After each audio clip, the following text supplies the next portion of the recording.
I'm telling you, it's Kaiser Soze! So, you're really a 90s fan. Ready or not, here comes Mama. Okay, Judge Ito, here's some more stuff for you. Oh my, this is delicious. It's I Love the 90s Part 2.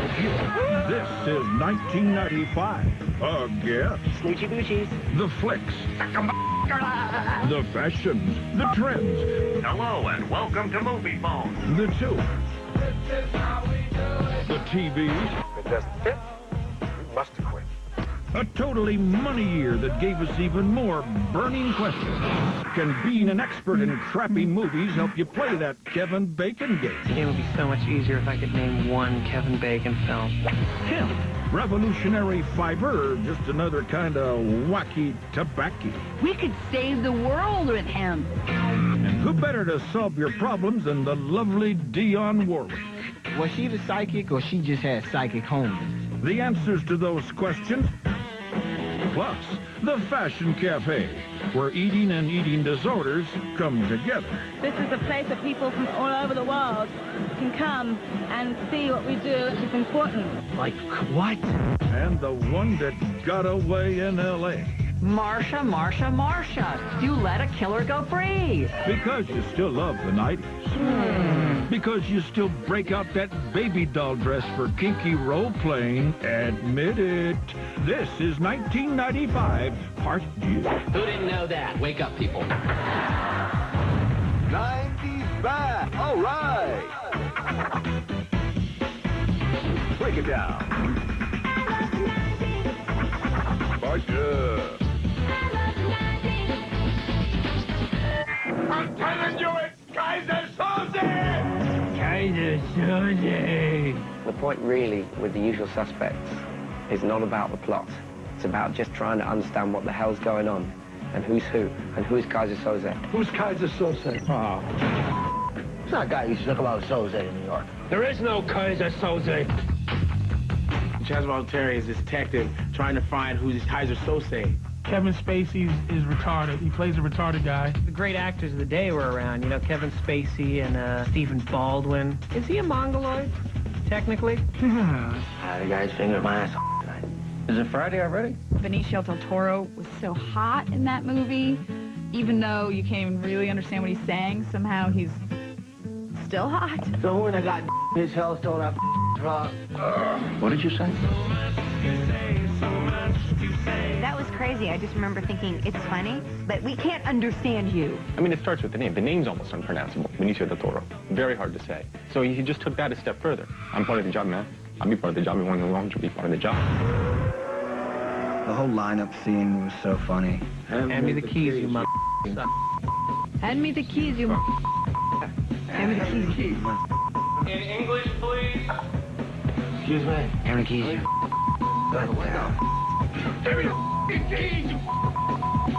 At first I thought Kaiser Soze was the big Turkish guy that they showed me he was. And then at the end I thought that he was Gabriel Byrne because they were showing me that it was Gabriel Byrne. Keaton was Kaiser Soze. Turns out Spacey is Kaiser Soze. I didn't know. The cripple, did you see him? Always look for the one for which you are not looking. Kevin Spacey is a pimp. Who's a gimp. Palsy, palsy, palsy through the whole movie, and then I'm leaving the building, and suddenly I don't have palsy. Suddenly I'm Kaiser Soze. Sans palsy. Boom, you started pimp strutting, you got picked up in the Jaguar. You were like, I'm gonna be Kaiser Soze when I grow up. They tricked me on that. That was an unusual suspect. Very unusual. And like that, he's gone. Oh, snap. Hello, thank you for joining us this evening to celebrate the success of Fashion Cafe. What a great idea. I'm really happy. Fashion Cafe is based on the idea that models are where you want to be. We're here. We are so excited. I guess that would be in the bathroom, bent over the toilet, getting rid of what they just ate. All of a sudden you had the Harley Davidson Cafe, the Blues Cafe, and then the Fashion Cafe opened. Come on, Barbie, let's go party. It's very exciting. I was exactly who they were marketing for. So I was like, I gotta go. Gosh, I feel so high fashion here. Are those tater skins? Heady times of you know, America being obsessed with supermodels. I guess they could truly do no wrong. Everyone used to say, models and food, they just don't seem to go together. And I'm like, why not? I have no idea what the appeal of this restaurant is. This is a place where people from all over the world can come and see what we do, which is important. Like, what? Interesting menu, though, at the Fashion Cafe. Claudia's New York strip. That I'd like to see. Is that like her little landing strip? Linda Evangelista's fishy sandwich? That just sounds disgusting. I'll have the pea and a Tic Tac for dessert. Wait, will you split that with me? Okay, a Tic Tac, 2 forks. You go there thinking, I should be eating a stick of celery. Elle's shrimp on the Barbie. Or doing heroin. Heroin. There's heroin on the menu. I think this restaurant is the chicest restaurant that there is. If Elle Macpherson actually worked at Models Cafe, I would be there all the time hitting on her. But by hitting on her, I mean staring at her. That's by hitting on you. Pretty. Yo, Elle, how's the restaurant going? I have no idea if it's still around. It's done. It closed like a year later, I think. Nobody went. I guess word got out. Maybe I spread the word. I think people just got hungry, and they were sick of Naomi's fish. Closing time. Real big. Mr. Bombastic. That's my boy, yo. That was a hot joint. That's my man, Shaq. Shut it. Mr. Bombastic, Mr. Romantic, Mr. Lava Lava. Don't put it back in my head. Come on. Mr. Lava Lava. So I was very disappointed to hear that he actually had no Jamaican accent whatsoever. That kind of scared the hell out of me, though. You know what I'm saying? He's from Long Island. Oh my God, he's not reggae at all? Is he called reggae? No. He's not Jamaican at all? It's all good. Oh my God, wait, look. I'm just like a turtle crawling out of my shell. God, I want to vomit. You're the only girl who can ring my bell. Oh, those are the lyrics to Boombastic. Boombastic. Boombastic mean he gonna hit that. Like he's gonna boom blast that. It's fun to do, if you could really do it. I disapprove. As if. Is that decaf? No, it's regular. For my money, News Radio funniest sitcom of the 90s. Yes, funnier than Seinfeld. Oh my, this is delicious. Yes, funnier than Friends. Funniest sitcom of the 90s. Nice luck. Is that from J. Crew? It was kind of almost like an underground show. That's a good white guy show. That's a show I could watch.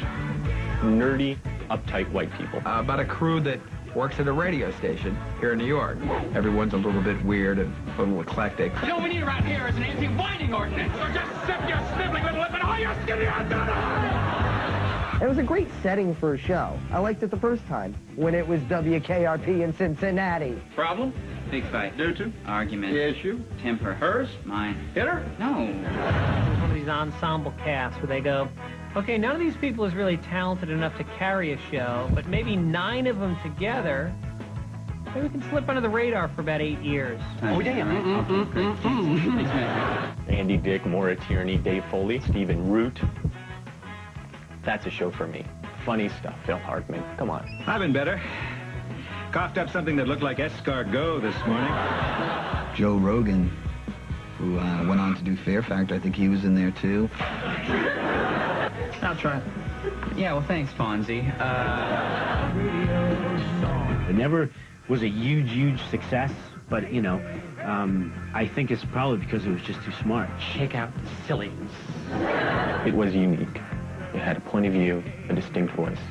I miss it very much. Who didn't know that? Wake up, people. I love 95. Coming up, the hard-hitting realism of Species. She really made you believe You gotta help me, please. that she was a naked alien. Plus, lonely people turn to, who else? Dionne Warwick. I'm sitting watching TV. God, I want a psychic friend. Next, on I Love 1995, Part 2. But first, Juliette Lewis, raw on Shaggy. Shaggy, he should know over in these parts, Shaggy is with Scooby-Doo, and he wears bell-bottoms. It's not a good reggae image, Shaggy.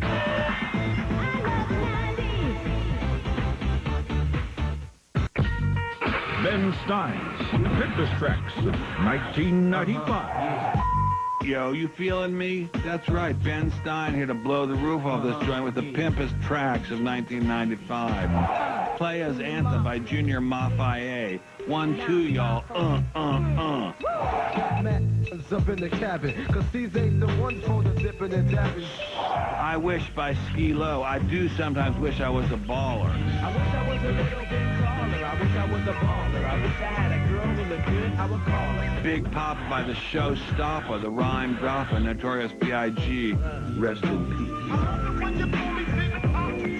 Throw your hands in the air if you're the true player. Now I got to find a way to get me some more scratch. Pimpin' ain't easy. Gotcha.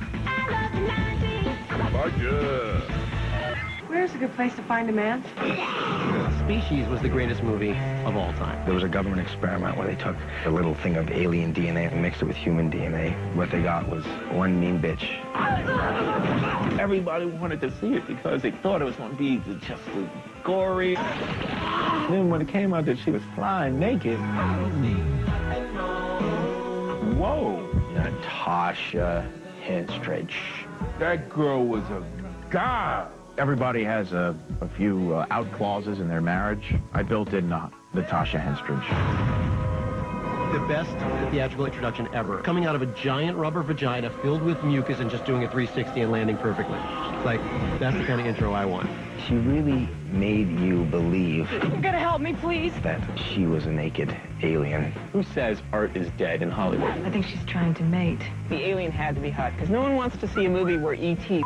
humans. It's a perfect male fantasy. You don't have to buy her a drink. There's no commitment. You know, if you piss her off, she kills you. But you take the good with the bad.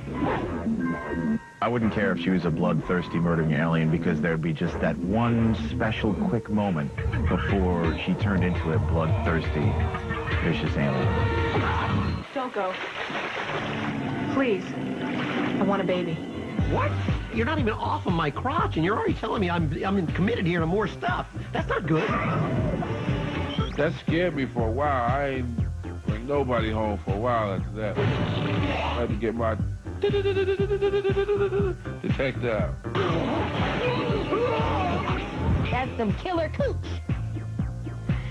Yeah, it is. All that. Hi, I'm Dionne Warwick. And I'm Linda Georgian. And we're here to tell you about how everyone who calls the Psychic Friends Network is a winner. Psychic Friends? I love that. Every now and then there's a scam that is so pure that you have to respect it. You know? I'm sitting watching TV. God, I want a psychic friend. I called her. She never called me back. She ain't helped me with nothing. Was she the psychic or she just had psychic homies? We have had people like Rip Taylor, Adam West, Wolfman Jack, Phyllis Diller. Dionne Warwick would come and say, hi, I'm from the Psychic Friends Network. And they'd give you a number that you would call to get, psychic advice for a price. It's all about the Benjamins, what? She clearly needed the money. Why else would you get involved with the Psychic Friends Network? I'm like, Dionne, go back to solid gold.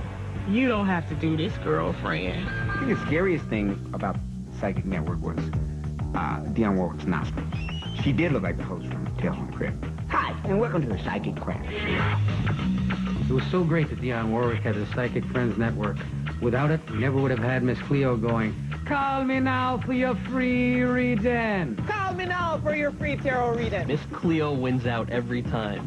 Dionne Warwick has nothing on Miss Cleo. And he's also the one that had another girlfriend while he was sleeping with you. Yes, he does. Yep, that's him. That's the daddy. I think anyone that's stupid enough to think they can call an 800 number, dial up a psychic that can actually tell them something worthwhile about their own personal life deserves to lose their money. That's what psychic friends are for. And remember, all it takes is a telephone and an open mind. I love 95. 95. By 1995, there was a Starbucks, I think, every 12 feet. In certain cities, you can stand on one corner and see 4 Starbucks. There's actually a Starbucks opening in my ass. And yet they managed to get the same 2 people working behind the counter of every Starbucks. It was always like the gay Asian guy with the nose ring and his best friend, the sad girl. Everybody's a Starbucks kind of guy. They're the ones who made going to the coffee shop hip. Starbucks is a daytime singles bar. Instead of paying $12 for a cocktail, you pay $4.50 for a coffee, and you try to get somebody's phone number. And yes, I'm a regular. I like the venti decaf latte. Mocha mocha half with a cap and cappuccino with the whatnot, the frame with the lemon twist on the side. I like to order a small coffee just to see them get this look on their face and go, do you mean a grande? Yeah, when you went into Starbucks, a medium wasn't a medium. A medium was a grande. Grande, isn't that the biggest? No, that's venti. I was standing like sweating on the line, and then they come and they're like, next, and you're like, the medium, tall grande. Latte foam with the extra foam with the half cap, with the dip, with the drip, and the whatnot. I don't know your secret language. Nor do I care. I mean, who cares if the coffee from India or from Compton? Just drink it. And why is it $3? Coffee's so expensive in Starbucks because it can be. I'll pay for it. You'll pay for it. We all pay for it. It's Starbucks. Everybody just became addicted. If you're working in the office in the morning, you have to get your Starbucks fix. Starbucks? Don't need it. Got my Red Bull, my friends. Trippin'. Do you have the time? I loved Mallrats. I think it is an exceptionally underrated movie. You're dumping me? Mallrats is about 2 guys who kind of get dumped by their respective girlfriends. There is something out there that can help ease our simultaneous double loss. And they go on a quest to get them back. Ritual suicide. No, you idiot, the f***ing mall. Mallrats, awesome movie, and it was a resurrection of Shannon Doherty's career. If you think that I'm going to suffer any more of your shit with a smile now that we're broken up, you're in for some serious disappointment. That was our first departure from 90210. Brenda? I'm a scat man. But I didn't know it had anything to do with Clerks. I didn't know that it was coming from an angle of coolness. It was a movement. It was a Jay and Silent Bob movement. Snoochie boochies. Snoochie boochie noochies. It's also the origination of the famous stink palm. Take your hand, you stick it in your ass like this. There, now you shake hands with the guy. I actually did that to you earlier. Think of that when you go to the arcade and you're playing with that joystick, where that joystick has been before. Not good. You know how long it takes for that smell to come off? Scrub all you like, it'll stick around for at least 2 days. And they got Ben Affleck, who works at the clothing store. You know, I'm Mr. You work at the Fashionable Mill, don't you? Yeah, so? Ben is trying to get into a bunch of with chicks in the back of a Volkswagen. And I use that to someplace fairly uncomfortable. Well, like the back of a Volkswagen? The scene where they actually show the video of him, like, having sex. Who's your favorite new kid? He's, like, telling her to call him New Kids on the Block names. Call me Joey. Yeah, call me Donnie. Talk about a movie that's written for, 15-year-old boys. It's all about, fast comic book dialogue and just, sticking your hand down your own pants. It's like pretty much juvenile man fantasy. It's fantastic. God, this is one wacky game show. I love 95. Coming up. What's in the box? Think twice before you open that box.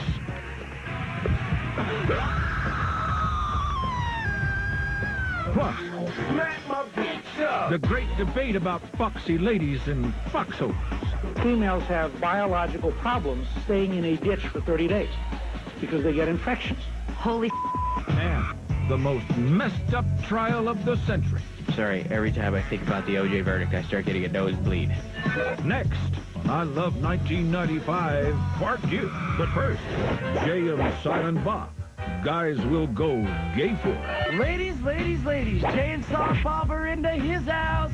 Now, we ain't gay, but if we were, these are the guys we go gay for. Now, me, I would totally pick... You're crazy! Because even dressed as a woman, this dude is hot.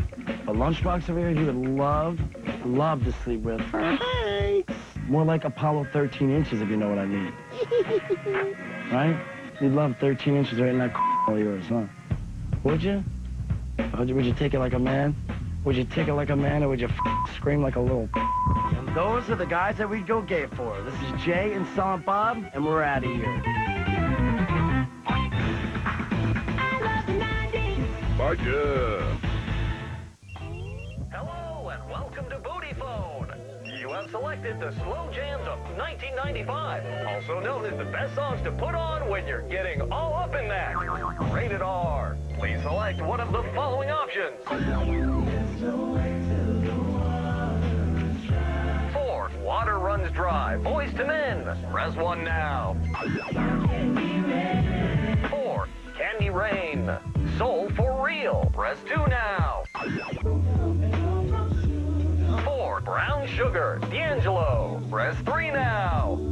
If you know the name of the slow jam you want to put on while you're getting all up in that, then pop in that CD and go to town, you nympho. Once again, thank you for calling Booty Phone. Budget.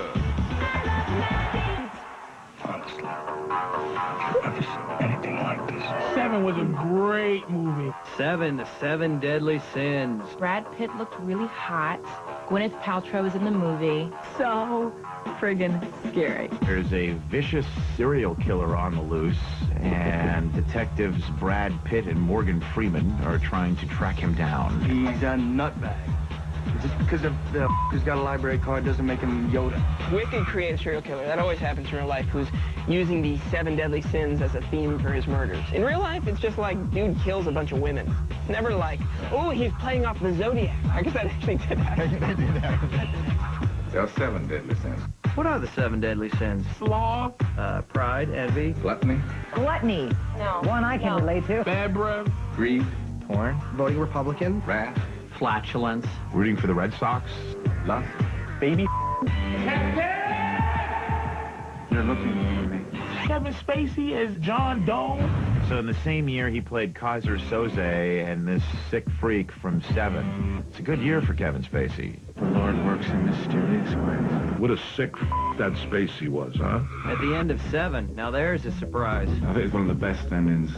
So horrific. I'm just delivering a package. It's just this box, and you're just like, no, that's not possible. I wanted to know what was in the box. I was so freaked out. What's in the box? What's in the box? I thought candy was going to be in the box. I knew it was going to be something like grotesque. What's in the box?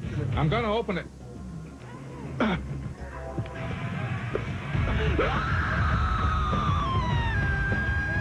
Gwyneth's little pretty head. You shouldn't have. At the end of 7, you could say that Brad Pitt got head. Had it delivered FedEx. Yeah, I got a woman's head here. I need to have that overnighted. If you kill him, he will win. Oh, the humanity.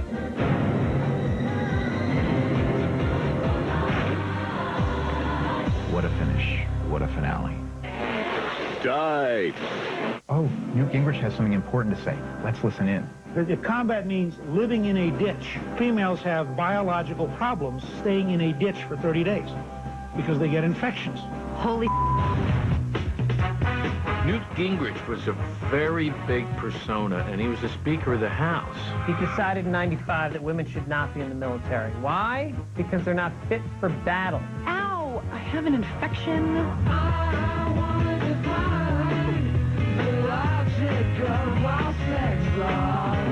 Newt Gingrich complained that women get infections when they're in ditches in the military, but he's actually referring to cooties, which is a very serious condition. I'm hoping he didn't mean any kind of vaginal infection. You know what's going to throw them off? Their menstrual cycle, apparently. Because Newt knows menstrual cycles, boy. Like you got that infection again. Go get medicine or something. Is she making the house smell funny? You know, it's interesting because when I've stayed in a ditch for 30 days, it's not really an infection of the vagina. It's more like a gangrene. It's amazing that Newt Gingrich would say something like that because he actually has a vagina. Smack my bitch up! On the other hand, men are basically little piglets. You can drop them in a ditch and they just roll around in it. It doesn't matter. You know? These things are very real. First of all, what kind of old-timey war are we fighting here, where we're all in ditches for 30 days? Is mustard gas on its way? Is the Red Baron flying overhead? Like, they're going to think that women are constantly being shot. She got shot again. No, it's my period. What does this guy know about battle? He looked like Bob's big boy gone berserk. He weighs about 300 pounds. He chain smokes. He's got a pill-popping problem. If a woman wants to crawl into a ditch to defend our country, God bless her. Because you know what? I ain't doing it. I love 95. Hemp for paper, hemp for rope. Use the seeds for oil and soap. Oh, my God. The hemp. Why did everybody go crazy for hemp? Everything was made out of hemp suddenly in 95. This is an underused resource that the government's got a ban on. They got to release the ban and use this. We could save the world with hemp. Probably they relaxed some law. You can't smoke it, but you can wear it. I don't know what this Mexican, Northern Californian. Hemp fiber is one of the strongest, most efficient, durable fibers known to man. Look, durable, not ripping. I don't know if it's the fabric of our life. It might be the fabric of our nightlife. I'm not sure what the big thinking was, other than, hey, isn't that cool? We're going to make stuff out of hemp. Hemp underwear. Hemp condoms. Greeting cards. Ralph Lauren made sheets out of hemp? How comfortable was that? They had it all. Everybody wants to know the bottom line. Can you smoke your shirt? Hey, 'cause I got high. Because I got high. What do you want to talk about? What are we talking about? 90s? Let's talk about the 90s. Hippies are like, it's good, it helps things, and you could wear it. We think it's foolish to try to limit people's use of any plant. No, hippie, you just want to smoke it. Just, why do you gotta lie? On the hemp front line were Woody Harrelson, and Woody Harrelson. He was a badass for hemp. Yeah. Woody, he's a big smarty pants. I think Woody's propaganda amounted to, I like to smoke pot, therefore I'd like it to be legal. Doesn't require as much tending to. It does grow like a weed. Seems like he's maybe spent a little too much time among the hemp. The hemp thing was a gateway craze. It only led to people making sandals and T-shirts out of crack. Be careful out there. 'Cause I'm high. 'Cause I'm high. Live big. This is how we do it. This is how we do it. That song's still bumping. This is how we do it. This is how we do it. Oh, that's right, Montel Jordan and his Funky Bunch. When I heard that, I was like, damn, that joint was on fire, kid. Yo, when that song came out, everybody was bumping that. I walked in the house and my mom was like, this is how we do it. Don't ever do this. The song meant, this is how we party. This is how we get down. This is how we do it. This is how we do it. I don't know if I'm doing it right, but this is how I do it. I always thought that video was just going to be people having sex, like an instructional thing. You know, just like gangsta style. This is how we do it. This is how we do it. Did he have any other songs? He was like, this is how we do it, just one song. That's not how we do it. I love 95. Coming up, movie stars who shouldn't be drag queens. She's a lady. Wesley Snipes was one ugly woman. Oh, my God. Absolutely. Plus, the fashion trend perverts we're waiting for. You want to dress like a little girl. You know, what is that? Are you just appealing to men who want to have sex with little girls? Count me in. And cool your heels, Mr. Movie Ticket Purchaser. Hello, and welcome to Movie Phone. You'll be sitting through a 1-minute commercial. It's annoying. Next on I Love 1995, Part 2. But first, Andrea's 90210 Lost Diary. Dear Diary, May 24th, 1995. I am finally going off to Yale. Anyway, Dylan married the daughter of his father's murderer. And then she was murdered by her father's hitmen who were actually trying to kill Dylan. Can you say ratings? Also, Ray threw Donna down the stairs and she forgave him. Probably belted out a few bars of Hold On. So played out. Oh, I miss them already. Later. Roger. College radio cutoff. 95. Straight out of the OC, it's Lit here with the College Radio Cut of 1995. It's Seether by Veruca Salt.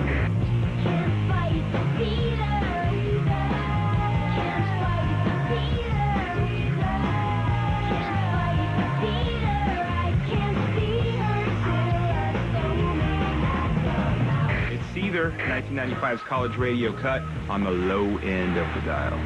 Gotcha. Roger. When a gay man has way too much fashion sense for one gender, he is a drag queen. Wow. Tu Wong Fu, thanks for everything, Julie Newmar. Did that fit on a marquee anywhere? Well, in 1995, America loved drag queens. We didn't really accept gay people, but drag queens were very fun. It's a halfway step. What was the movie about? These three fine-looking hoes. Ready or not, here comes Mama. This is gonna be hot, man. Wesley playing a woman with John Nicholas. This is gonna be great. It was like a Disney version of, say, Paris is Burning. Where do you go after a ghost? I could be a lady. She's a lady. Patrick Swayze, all dressed up. It was almost a little scary because he seemed to be getting into it a little bit too much. Lovely night. Look at those stars. And Wesley Snipes. Who should never be in a dress, am I right? Oh, my God, that movie was crazy. Wesley Snipes was one ugly woman. Oh, my God! Absolutely. Wesley, you're a fine man, but you're an ugly woman. I will never forget that. How do I look? Like the Miami Sound Machine just exploded all over you. John Leguizamo playing Chi-Chi. Of course he was Chi-Chi. Chi-Chi was a hilarious character. I'm the Latina Marilyn Monroe. I got more legs than a bucket of chicken. Now, John Leguizamo, he looked like a woman. But the other two, they could have did without. Leguizamo, I would hit that. I would totally hit that. I like him Latin. Look at her running like she's running across the border. Why is it men do like to dress in drag? Give me the duct tape. I've done cross-dressing before, but I looked so fine nobody recognized it was me. You know what I'm saying? Talk to the hand. In 95, you started seeing a lot of those baby doll dresses. It's for the adult woman who wants to look like a child. You wear a baby doll dress, and you would get those sort of biking shorts that were spandex, just in case your skirt blew up. I loved the fact that they were cute, but it's still quite sexy with big boots, and they were fun, easy dresses. I had the best baby doll dress. I loved it. It was a square cut neckline, and the baby doll dresses had the empire waist, which means it came right here and accentuated your boobs. As long as you had a good rack and great legs, the baby doll dress would hang from the rack to the top of the leg. So it was like a whole Kinder whore look. This is like a little barrette. I have a barrette, and I have a baby doll dress, so it kind of doesn't fit. And then Courtney did her own spin on it, which is like lipstick like this, like, and then like that. When you're such a perv that you're thinking about girls in little baby outfits, let's just bring the cops in now and just start cuffing people. You want to dress like a little girl. You know, what is that? Are you just appealing to men who want to have sex with little girls? Count me in. I love 95. Hello and welcome to Movie Phone. Movie phone is actually one of the best things that came out in the 90s. At the time I was in college, it was like, this is amazing. You dial 777 film and you can find out movie listings. Hello, and welcome to Movie Phone. You're unbelievable. What you would do is just call the number, and, you know, it had this guy that had this voice. You have selected Making Out. Rated R. And he knew all the movies. Now, I was wondering, how the hell he know all the movies?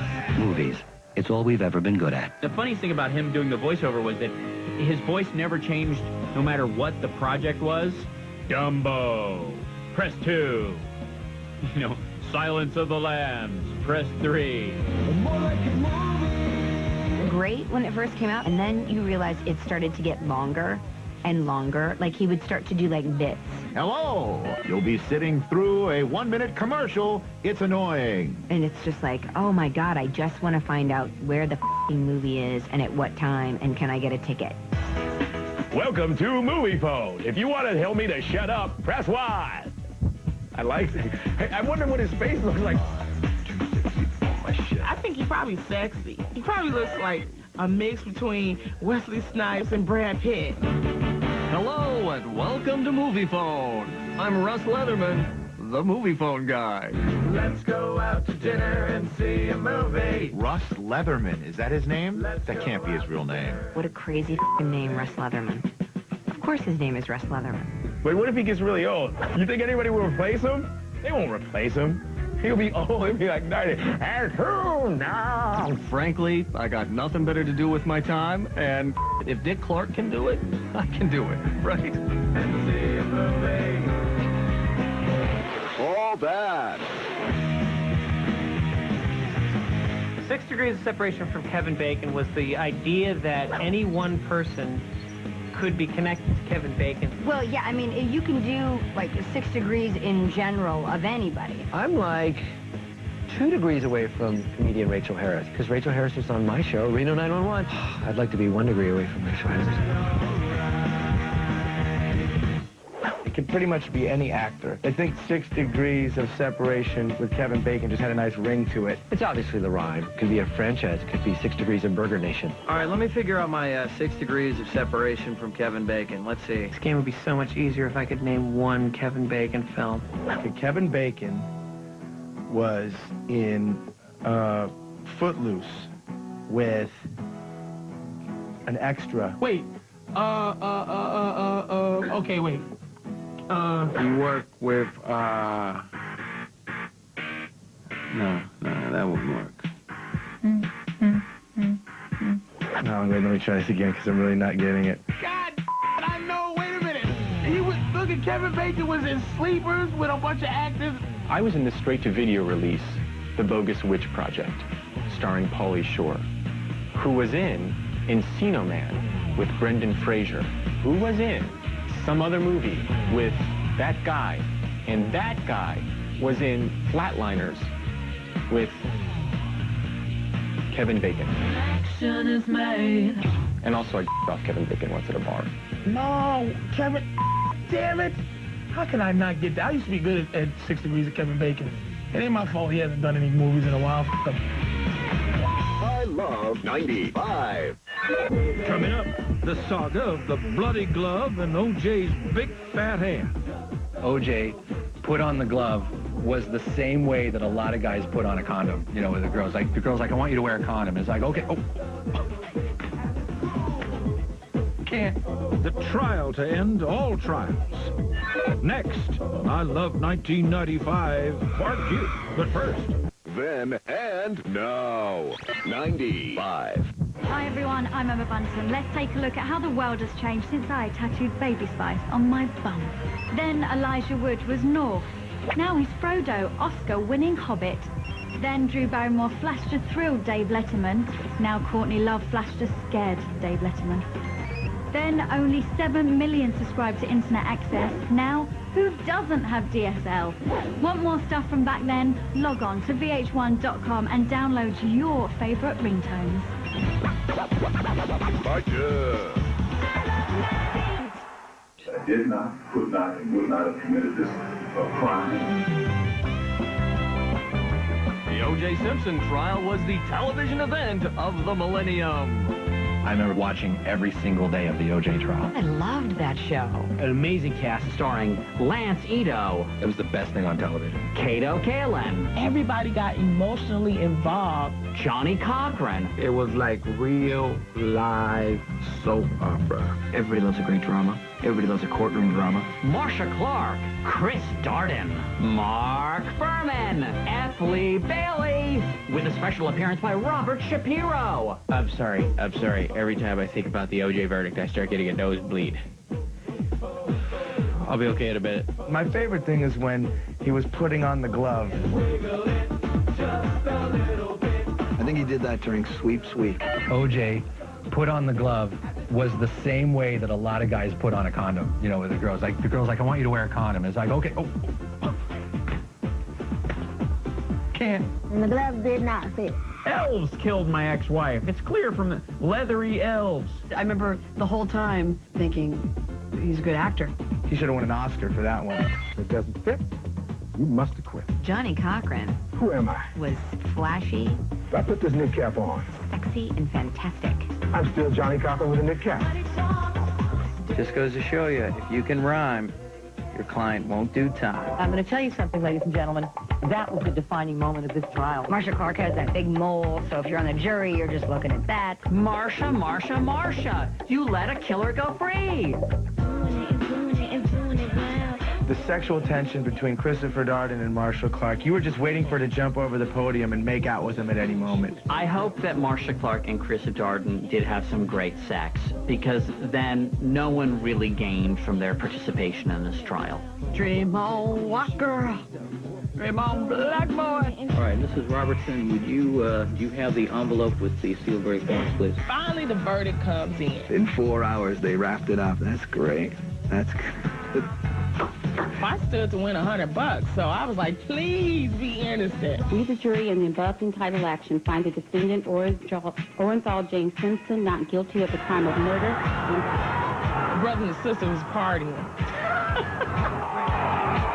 Yeah. That's one. Yeah. I mean, that's just the truth. I've never seen anything like that. Go find the killer! O.J. is innocent! I remember thinking, uh-oh. White people are gonna riot. No, I'm white. I'm not gonna riot. I have 8 TVs. What do I need a riot for? Black people had finally achieved what white people had. If you're rich enough, you can buy your freedom. The thing that really made it worse was him coming out saying that he's going to be in constant search for the real killers.